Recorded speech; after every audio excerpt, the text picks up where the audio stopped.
தமிழகத்தின் சமூக நீதி வரலாற்றில் அரை நூற்றாண்டை 50 ஆண்டுகளை ஒரு தீப்பொறியாகவே எரிந்து செலவிட்ட அந்த போராளியின் கதை இது. தேவேந்திரகுல வேளாளர் சமுதாயத்தின் எழுச்சிக்கு வித்திட்ட விரிவெள்ளியவர், தமிழின வேந்தர், தமிழக மக்கள் முன்னேற்ற கழகத்தின் தலைவர் திரு ஜான் பாண்டியன். இன்று 1955 நவம்பர் 30 பிறந்த அந்த தலைவன் தனது 70வது பிறந்த நாளை எட்டுகிறார். ஜான் பாண்டியன் திருநெல்வேலி மாவட்டத்தில் உள்ள செவ்வந்திப்பட்டி என்கின்ற கிராமத்தில் பெஞ்சமின் மற்றும் ராஜாத்தி அம்மாள் ஆகியோருக்கு மகனாக பிறந்தார். தமது பள்ளி பருவத்தினை சொந்த ஊரில் முடித்த பிறகு மேல் படிப்பை 1998 ஆண்டு காமராஜர் பல்கலைக்கழகத்தில் MA முதுகலை பட்டப்படிப்பை முடித்தார். ஜான் பாண்டியன் மற்றும் பிரிசில்லா பாண்டியன் ஆகியோர் 1988 ஆண்டு திருமணம் செய்து கொண்டனர். இவரது மனைவி முக்கிய வழக்கறிஞர் ஆவார். இவர்களுக்கு டாக்டர் வியங்கோ பாண்டியன் என்கின்ற மகன் மற்றும் டாக்டர் நிவேதா பாண்டியன் என்கின்ற மகள் உள்ளனர். வெறும் 17 வயதிலேயே சாதி ஆதிக்கத்தின் அநீதிக்கு எதிராக நெருப்பாய் கிளம்பிய இளைஞன் அவர். எங்கே ஒடுக்குமுறை நிகழ்ந்தாலும், எங்கே சமூக அநீதி தலை தூக்கினாலும் அந்த தீயை அணைக்க முதல் ஆளாய் சென்ற ஒரே பெயர் ஜான் பாண்டியன். அடைக்க வேண்டும், அடிமையாக்க வேண்டும் நினைக்காதீர்கள்,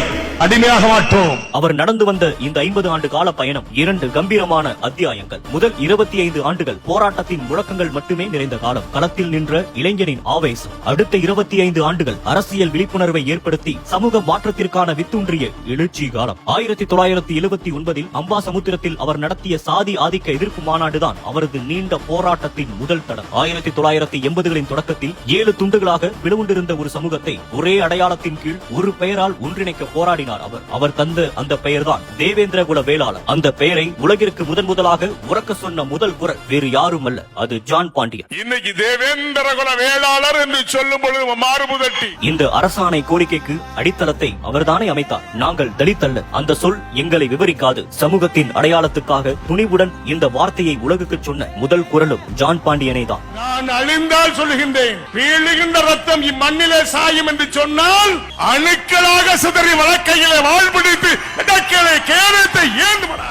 1982 ஊர்தோறும் தேவேந்திரகுல சங்கங்கள் உருவாக காரணமாக இருந்தார். 1987 அகில இந்திய தேவேந்திரகுல வேளாளர் சங்கத்தை பதிவு செய்து சமுதாய அமைப்பிற்கு முதல் கட்டடத்தை எழுப்பினார். தேவேந்திரர் குல வேளாளர் சமுதாயத்தின் முக்கிய தலைவர்களில் ஒருவரான ஜான் பாண்டியனின் அரசியல் பயணம் பாட்டாளி மக்கள் கட்சியில்தான் தொடங்கியது. 1989 ஆண்டில் பாட்டாளி மக்கள் கட்சி தொடங்கிய போது அவர் கட்சியின் இளைஞரணி செயலாளராக நியமிக்கப்பட்டார். 1991 ஆண்டு நடைபெற்ற தேர்தலில் பாட்டாளி மக்கள் கட்சியின் வேட்பாளராக ராமநாதபுரம் மாவட்டம் முதுகுளத்தூரில் வேட்பாளராக நிறுத்தப்பட்டார். 1997 ஆண்டு முதல் இன்று வரை பழனி, காஞ்சி, சேலம், பெரம்பலூர் என அவர் எங்கு சென்றாலும் அவருக்கு வழங்கப்படும் பரிவட்ட மரியாதை, ஒவ்வொரு மரியாதைக்கு பின்னால் இருப்பது அவரது சிறை பயணம், அவரது தியாகம், அவரது அசைக்க முடியாத உறுதி. சேர சோழ பாண்டிய வர்க்கத்தில் பிறந்த என் குலம் மாற்றானுக்கு அடிபணியக் கூடாது என்பதை தாரக மந்திரம் அல்ல, உண்மை சொல்லை சொல்லி நான் பிரச்சாரத்தை மேற்கொண்டேன். 2000 ஆண்டில் தமிழக மக்கள் முன்னேற்ற கழகத்தை தொடங்கி அரசாணை கோரிக்கைக்காகவும் பட்டியல் வெளியேற்ற போராட்டத்திற்காகவும் ஒரே கையால் திசை காட்டினார். அரசியல் களத்தில் தனது விடாமுயற்சியும் பங்களிப்பையும் கொடுத்து வருகிறார். இவர் போட்டியிட்ட தேர்தல்கள் 2001 ஆண்டு அதிமுக கூட்டணியோடு எக்மோர் தொகுதியில் போட்டியிட்டார். 2011 ஆண்டு சுயேட்சை வேட்பாளராக முதுகுளத்தூரிலும், 2016 ஆண்டு திருவாரணை தொகுதியில் சுயேட்சை வேட்பாளராகவும், 2021 ஆண்டு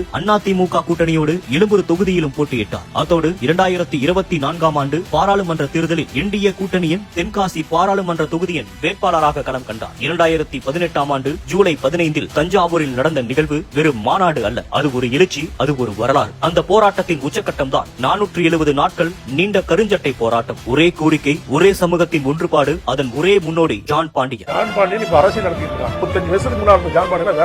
இறுதியில் 2021 அரசாணை வெளியானது. கருஞ்சட்டை போராட்டம் மகத்தான வெற்றி பெற்றது. இது ஒரு தனி மனிதரின் சாதனை மட்டுமல்ல, ஒட்டுமொத்த சமூகத்தின் உருவத்தையும் சுய மரியாதையும் மாற்றியமைத்த ஒரு மாபெரும் போராளியின் சாதனை. பட்டியல் வெளியேற்றம் என்ற முழக்கத்தை உறக்கச் சொல்லி ஆகஸ்ட் 2025 திண்டுக்கல்லில் சமூக சமத்துவ மாநில மாநாடு நடத்தி காட்டினார். தேவேந்திரகுல வேளாளர் மக்களின் பட்டியல் வெளியேற்றத்திற்காக தொடர்ந்து குரல் கொடுத்து வருகிறார். இன்று அவரது 70வது பிறந்த நாளில் நாம் சொல்ல வேண்டிய ஒரே சொல் நன்றி. அவரின் பிறந்த நாளான நவம்பர் 30 தமிழர் தலைநிமிரும் நாள் என்று வருடம் தோறும் நாம் பெருமையாக கொண்டாடி வருகிறோம். துணிவு, ஒற்றுமை, சுயமரியாதை என எங்கள் சமுதாயத்திற்கு கிட்டிய அந்த அரிய பொக்கிஷங்களை வழங்கிய தமிழின வேந்தர் திரு ஜான் பாண்டியன் அவர்களுக்கு எங்கள் இதயம் கனிந்த பிறந்தநாள் வாழ்த்துக்கள். பட்டியல் சாதியிலிருந்து முழுமையாக வெளியே வரும் வரை இந்த போராட்டம் தொடரும். நாம் ஒன்றுபட்டால் வெற்றி நிச்சயம் நமதே. திரு ஜான் பாண்டியன் அவர்களுக்கு இரு கரம் கூப்பி பிறந்தநாள் நல்வாழ்த்துக்கள்.